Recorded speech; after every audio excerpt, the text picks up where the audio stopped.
Assalamualaikum warahmatullahi wabarakatuh, anak-anak ibu semua. Apa kabar? Ibu berharap semoga pada hari ini masih dilindungi oleh Allah Subhanahu wa taala. Dalam kesempatan kali ini, Ibu akan melakukan layanan konseling informasi dengan materi kiat mengatasi permasalahan belajar selama masa karantina. Sebelum kita masuk ke materi, kita akan membahas tentang karantina ini apa. Karantina adalah usaha mandiri untuk menghindari wabah dengan melakukan stay at home, physical distancing, atau menjaga jarak dengan orang lain untuk menstop penyebaran wabah penyakit ini. Permasalahan yang sering kita temui di lapangan atau yang kita hadapi masa sekarang ini, yang pertama adalah kurangnya sarana untuk pembelajaran online. Kurangnya pembelajaran untuk online ini sering kita hadapi. Contoh, tidak memiliki gadget, misalkan karena untuk pembelajaran daring ini kita memerlukan gadget, ya kan? Kiatnya seperti apa? Satu, yang pertama, bicarakan dengan orang tua dengan baik-baik permasalahan yang sedang kita hadapi untuk belajar ini. Cari solusinya bersama orang tua. Apa solusi yang bisa kita ambil? Bicarakan dengan orang tua secara baik-baik. Kiat yang kedua yaitu meminjam gadget kepada anggota keluarga. Jika ada anggota keluarga yang memiliki gadget, silahkan temui anggota keluargamu, minta dengan baik-baik, pinjamkan dengan baik-baik gadgetnya, kerjakan tugasmu menggunakan gadget keluarga. Misalkan, kiat yang ketiga yaitu mengatur keuangan internet. Keuangan internet, kuota internet ini sering siswa-siswi ibu ini sering ibu dapatkan keluhan, saya tidak punya paket internet bu. Begitu. Ini kita bisa mengatur keuangan internet kita sendiri dengan cara apa? Kita mengatur keuangan internet kita dengan uang jajan kita sisihkan, kita simpan untuk membeli kuota internet kita. Misalkan, ya kan, kalau dikasih orang tua uang jajan jangan dihabiskan untuk membeli makanan. Coba simpan, atur keuanganmu untuk bisa membelikan kuota internet, misalkan. Kemudian yang keempat, meminta bantuan kepada teman terdekat atau teman yang dekat dengan rumah kita. Silahkan datangi temanmu yang memiliki gadget yang dekat dengan rumahmu, minta tolongkan untuk memberikan tugas atau mengambil tugas dari HP kawanmu. Tuliskan di bukumu, bawa ke rumah, kerjakan di rumah masing-masing. Kemudian untuk men-share hasilnya bagaimana? Kunjungi lagi temanmu. Kita harus banyak usaha. Kita kunjungi lagi temanmu, minta tolong lagi kepada teman untuk men-share kepada guru mata pelajaran kita. Begitu seterusnya, ya. Jadi tidak ada alasan anak-anak ibu untuk tidak belajar karena kurangnya sarana yang Ananda miliki. Selama ada niat yang kuat, pasti ada jalan. Itu kan pepatah yang sering kita dengar. Itu harus kita laksanakan di kehidupan kita sehari-hari pada masa sekarang ini. Anak-anak ibu, permasalahan kedua yang sering kita hadapi adalah kesulitan memahami materi pelajaran. Ya, materi pelajaran ini sering kita kesulitan karena siswa-siswa ibu sekalian harus memahami materinya secara mandiri, tidak dipantau secara langsung oleh guru mata pelajarannya. Kita harus memahaminya secara mandiri, ya. Pergunakanlah dengan sebaik mungkin media yang bisa kita gunakan. Contoh, buku paket yang sudah dibagikan oleh sekolah bisa siswa-siswa lakukan di rumah untuk mencari materi ini, pembahasan materi yang diberikan oleh guru mata pelajaran di onlinemu atau grup WhatsAppmu atau e-learningmu yang sedang kita pergunakan untuk saat ini. Manfaatkan media yang ada di sekitarmu. Kemudian baca ulang materi yang belum dipahami, pelajari dengan bagus, pelajari terus, pelajari lagi, kemudian tanyakan kepada guru bagian mana yang belum dipahami. Silakan tanyakan kepada gurunya. Itu kan nomor guru mata pelajarannya, nomor HP guru mata pelajarannya sudah tertera di setiap grup WhatsAppmu atau di e-learningnya. Save kan dia di HP-nya, kemudian bagian mana yang tidak dipahami, screenshotkan saja atau tanyakan secara langsung kepada guru mata pelajarannya. Udah, kemudian mencari sumber belajar, lalu mencarinya melalui internet. Anak-anak ibu sekalian, sebenarnya ini ada dampak positifnya kepada anak-anak ibu semua. Kenapa? Karena belajar itu tidak harus langsung kepada gurunya. Sekarang kan anak-anak ibu mempunyai internet atau gadget lah yang bisa dipergunakan untuk mencari hasil materi yang diberikan oleh guru. Pergunakan internet yang bisa kita gunakan untuk mencari permasalahan-permasalahan yang muncul dalam pembelajaran. Contoh, ya kan? Kemudian permasalahan yang sering muncul yang kita hadapi adalah munculnya rasa bosan. Anak-anak ibu, rasa bosan ini bisa kita atasi sendiri.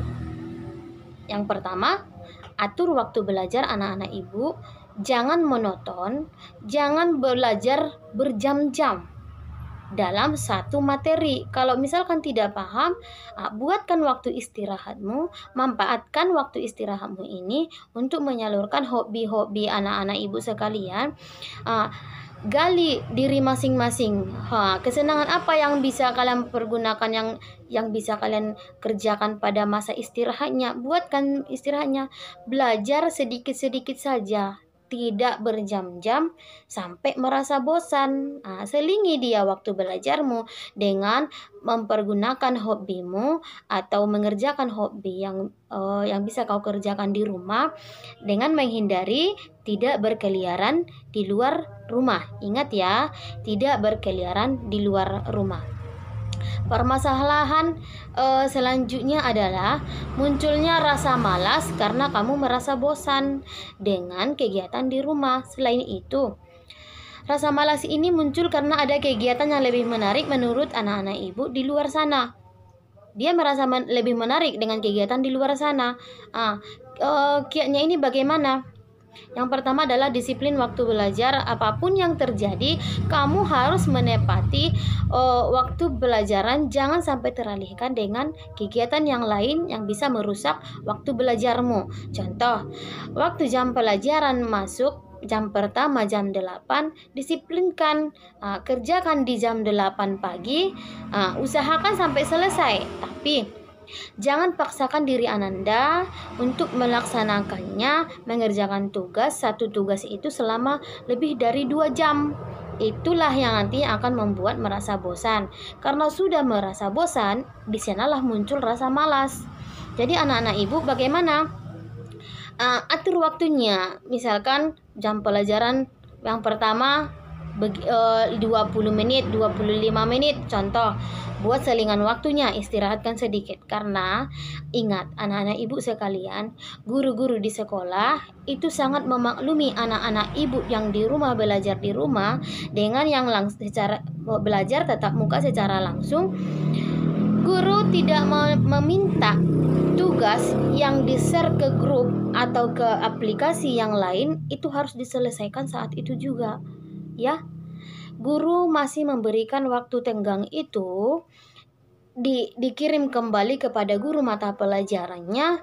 Gurunya masih menunggu waktu yang lama, ya. Jadi jangan paksakan dirimu sehingga membuat dirimu semakin bosan dengan aktivitasnya setiap hari. Jadi kerjakan hal-hal yang menyenangkan di waktu istirahat Ananda sekalian. Kemudian untuk mengatasi rasa malas ini, yang bisa mengobatinya adalah diri kita masing-masing. Kenali penyebab malasnya ini. Kenapa bisa malas? Contohnya tadi adalah terlalu monoton kepada waktu belajar yang terlalu lama. Ya kan? Kenali dulu. Berarti saya bosan karena terlalu lama berjam-jam dalam satu mata pelajaran. Jadi trik apa yang akan saya buat? Contohkan. Contoh ya. Kita ambil pada jam istirahatmu, kau buat istirahatnya 15 menit, matikan HP-nya, kembalikan HP-nya, boleh membuka-buka, misalkan mendengarkan musik atau memasak Indomie misalkan, iya kan? Karena kita belajar ini harus santai karena sudah belajar di rumah. Kalau di sekolah, ingat anak-anak ibu, di sekolah ini tidak bisa kita kerjakan. Tapi di rumah apa saja yang bisa kita kerjakan yang positif bisa kita lakukan di rumah. Kita yang membuat istirahat kita. Kalau di sekolah kan itu sudah ditentukan jam istirahatnya jam berapa, begitu kan? Tapi kalau di rumah kan kita bisa membuat istirahat kita sendiri. sendiri. Jadi manfaatkan istirahatnya biar tidak merasa bosan dengan kegiatan belajarnya. Kemudian trik yang terakhir untuk menghindari rasa malas ini, sebenarnya kita harus memaksakan diri kita dulu. Sebenarnya meminta orang tua untuk mengingatkan untuk tidak malas belajarnya, ya kan? Nah, minta bantuan orang tuamu biar diingatkan pada jam ini saya mau mengerjakan tugas, Mak, ingatkan saya. Karena kalau saya sudah membuka Facebook saya, contoh, saya lupa waktu kalau saya mau belajar ini. Nah, begitu.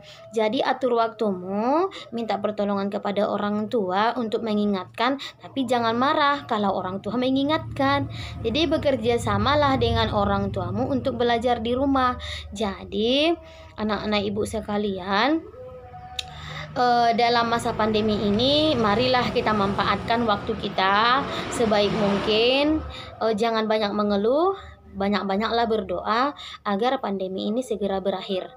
Mungkin itu saja yang Ibu bisa sampaikan pada kesempatan kali ini. Di lain waktu Ibu akan memberi materi layanan konseling informasi dengan materi yang berbeda. Semoga kita tetap sehat, tetap semangat dalam pembelajaran daring. Demikian bimbingan konseling untuk hari ini. Jika anak-anak ibu memerlukan layanan konseling, silahkan hubungi guru BK yang ada di sekolah kita. Nomor HP-nya sudah ada di grup kelas masing-masing, atau minta bantuan dari guru lain, guru mata pelajaran lain untuk mencari nomor HP dari guru BK-mu. Mudah-mudahan pertemuan kita ini mendapat ridho dari Allah Subhanahu wa taala, ada manfaatnya untuk kita semua.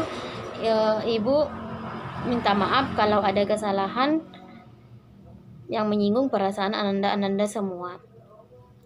Untuk mengakhirinya, Ibu hanya mengucapkan semangat, tetap sehat, tetap jaga diri, stay at home. Terima kasih. Assalamualaikum warahmatullahi wabarakatuh.